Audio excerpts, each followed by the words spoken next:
So Matthew chapter 25, we're looking at verses 14 to 30.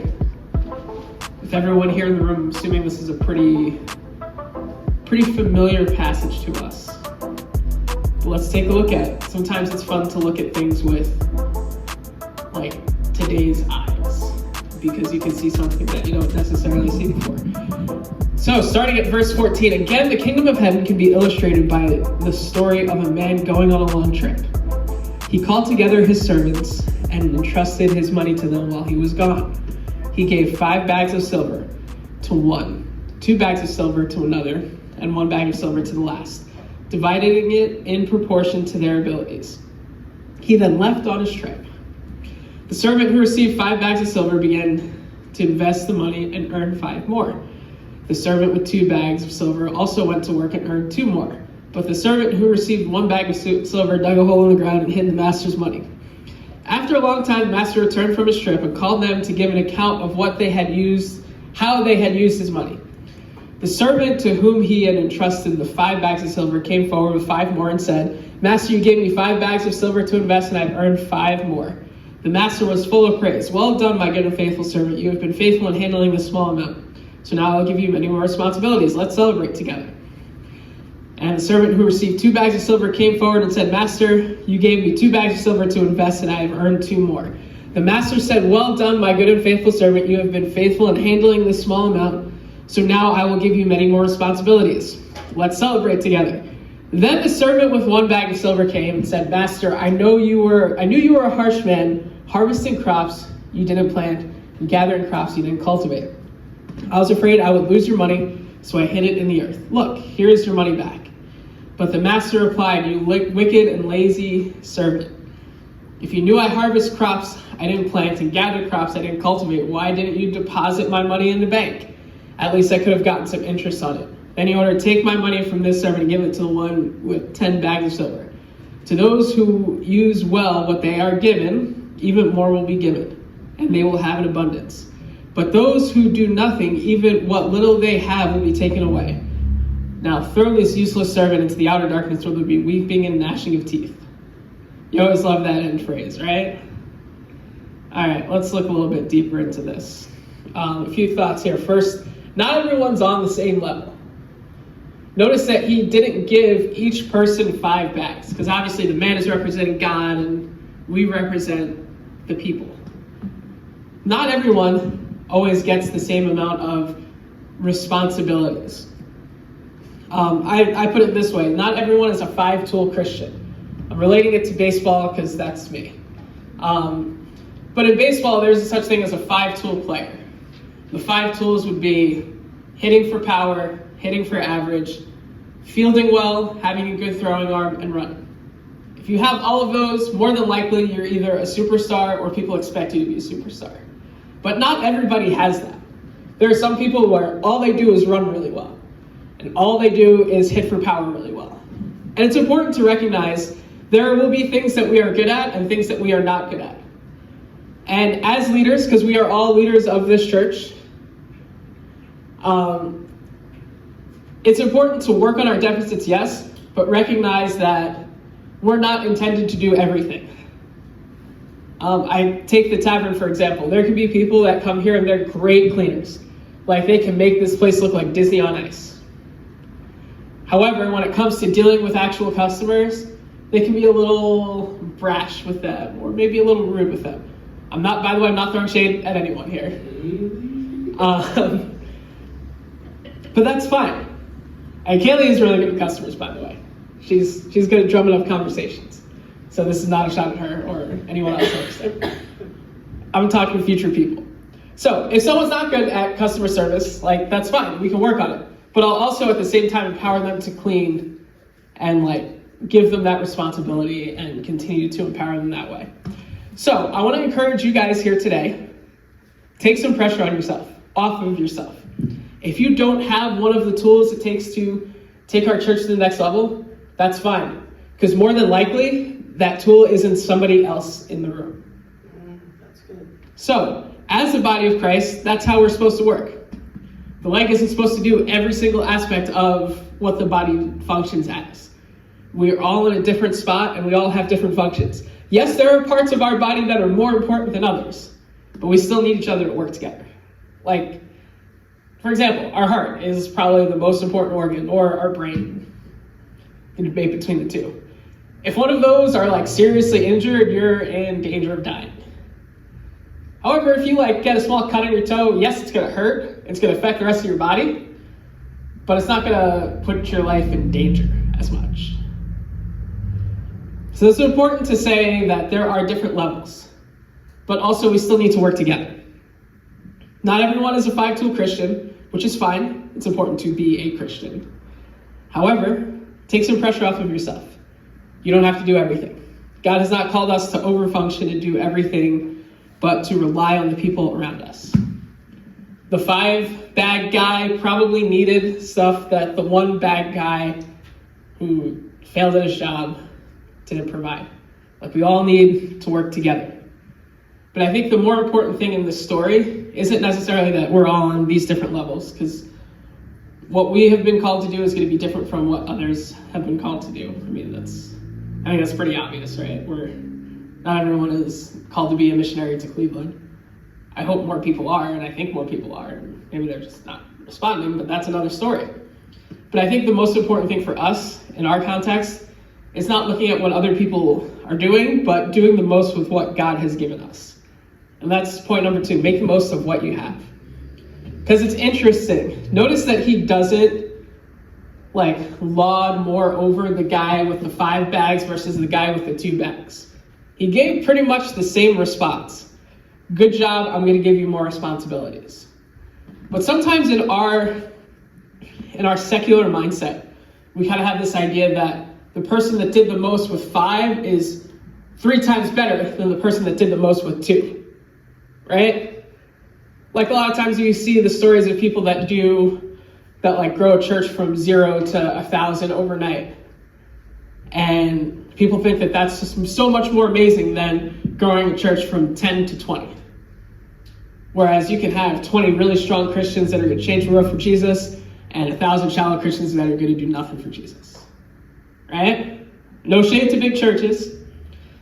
But a lot of times we have to look at what God has given us, and are we doing the most with what God has placed in our hands? What are we doing with however many bags God has given us? What are we doing with them? Are we hiding them? Are we saying, well, I'm just going to not really try that hard and do whatever? Or are we saying, are we going to follow what God has called us to do? Because success isn't measured in numbers alone. It is measured in how well we follow the will of God. This is something I've been talking about at the tavern. It's important to look at sales and trends and see how many people go through the doors. We could do 100 people in the 4 hours that we're open. That would be awesome. That would be great. However, if 100 people walk through this door and none of them feel the love of Jesus, and people don't leave here thinking, there's something different about those guys, then we failed. But if one person through the whole shift comes in, they don't even buy anything, but they leave changed and transformed for the love of Jesus, then I think that would be considered a successful day. So I'm not saying that it's important to just not work hard and not try to build things, but what I'm saying is that we as a ministry, we need to rewrite what success looks like. Not just us in general, but success isn't what we learned in Bible school as the 3 B's of buildings, bodies, and bucks. It's not just simply that. Success is following the will of God. Because when we follow the will of God, a lot of that other stuff tends to follow anyway. If we're following the will of God, if we're doing what God has called us to do, He's going to provide for us financially. He's going to bring the people alongside as we need them. He's going to bring the right building along. I think this building's a perfect testimony of that. But if we're so focused on things that aren't of the will of God, if we're so focused on the numbers and not the people behind those numbers, then we're missing something. I take the Learning Center. If we have 20 students that are transformed and changed for Jesus, that's a success. We could easily enroll 100 students and just be crowd control for 3 hours. We'd want to probably claw our eyes out, but we could do it. But what are we doing? Because we don't need more crowd control for kids. We need our kids to leave there knowing that they're loved, leave there knowing that God truly loves them and has a plan and a destiny for them. You don't necessarily have to be the best at what you do. You just need to be the best follower of Christ in what you do. God's not asking us to be the very, very, very best church and have a church of 8,000 people. God is asking us, what are we doing with what is in our hands? So once again, I'm not trying to condone laziness or say, no, we don't need to grow. Because, we do need to grow. That's part of what God has called us to do. Matthew 28 saying, make disciples. If we're not doing that, we're not following the will of God. However, growth alone isn't success. I read this last week, and it's something that sticks in my head. Growth can also look like swelling at times. And swelling only happens in our body when something is infected or broken. So there are churches out there that are growing, but could they be swelling and not actually growing? Could they be infected in some way or broken in some way? Growth alone isn't a recipe for success. So this week, instead of asking how can we get more people in, but how can you follow the will of the Lord this week? How can you make the most of what God has called you to do? Maybe it is reaching out to someone that isn't in the room right now and saying, hey, I'm thinking about you, I'm praying for you. How about we get coffee at a good coffee place that I know of and talk? Maybe it's looking inward and seeing how I can be a better man or woman of God and look at some of the issues that I've had growing up with my family of origin, or how trauma can kind of affect how I approach people or approach situations. Maybe it's building a stronger relationship with someone that's already in the room right now. So don't look at like the big picture. Look at what has God called you to do this week. Because success truly is following the will of the Lord. And it doesn't even have to be something big or dramatic. It could even be something very, very small. Because doing something is better than doing nothing. And I think that's one of the bigger things that the last dude had an issue with, is that he didn't do anything with the one bag he was entrusted. Because notice the man says, well, you could have at least brought it to the bank and gotten some interest on it. Have you seen interest rates at banks recently? Aside from like the high yield, but even those aren't really that big. Like if you put $1,000 in the bank, you might get a couple cents in interest. So it's not really a lot. You're not living off of interest that you're making from the bank. But yet this guy, he was just kind of like, I don't know. Do I have that picture up? I think I do. Of like, I think it'll work. Yeah. Have you seen that meme? I feel like that's what the guy's like, I guess I could have done it, but I don't know. But I feel like what God is saying here is you got to do something. Anything. And sometimes it takes risks. Because they always say in like those investment commercials, it always has like the disclaimer that investing your money involves risk. They say it a lot more fancier than that, but there's always risk in investing money.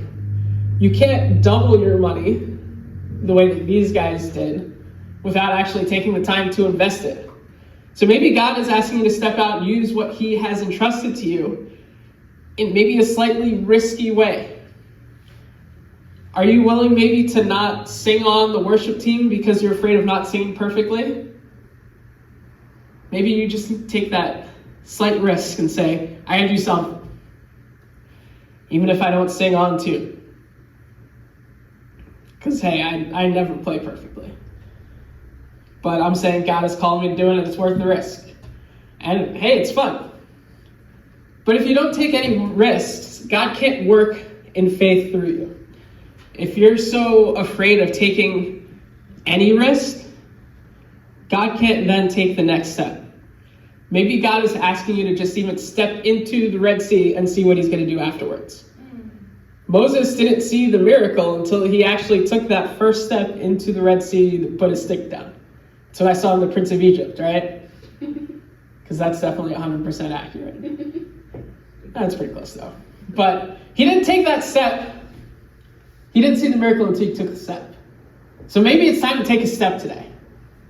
Maybe it's time to say, God, I don't know what you need me to do, but I'm going to do something. Maybe it is reaching out to someone in your phone book. Wow. Maybe you need to look and say, like, God, somebody's being placed on my heart recently, and I just need to reach out to them and say, hey, how are you doing? Maybe it's just talking to someone maybe it's someone that's a little more unconventional, like not like the normal person that pops into your head. Or maybe like you're on the street and God is saying, talk to that person and tell them something. Take the risk. What's the worst they're going to do? No one's going to beat you up and say hi. I mean, if they do, then call the police or one of us. But just take that time and say, God, what are you calling me to do? So I want us to take a few minutes here and just simply ask the Lord, what are you calling me to do this week? What is in my bag this week? What are you asking me to do? Maybe it is something bigger where you're asking me to take a huge step of faith in a particular area. Maybe it's something smaller. Maybe it's building a stronger relationship with a Learning Center student or someone that comes to church regularly. Or maybe even like a community person or someone that walks through the doors at the tavern. I don't know. But God is calling us to do something. And I think whatever that something may be, it can be big or small. But regardless of whether it's big or small, it'll be a success in God's eyes because we're following His will. And when we take those small steps of faith, as it says in verse 29, to those who use well what they are given, even more will be given, and they will have an abundance. But from those who do nothing, even what little they have will be taken away. And this isn't some like prosperity thing. Well, if you give God this, He's definitely going to do that.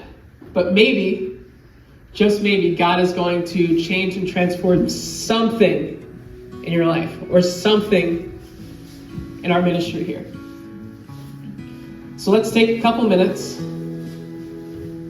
and I'm just going to say, let's try to do this in silence. Just let God speak. Don't even pray something. I know that can be a little daunting, but let's take a couple minutes and then I'll pray.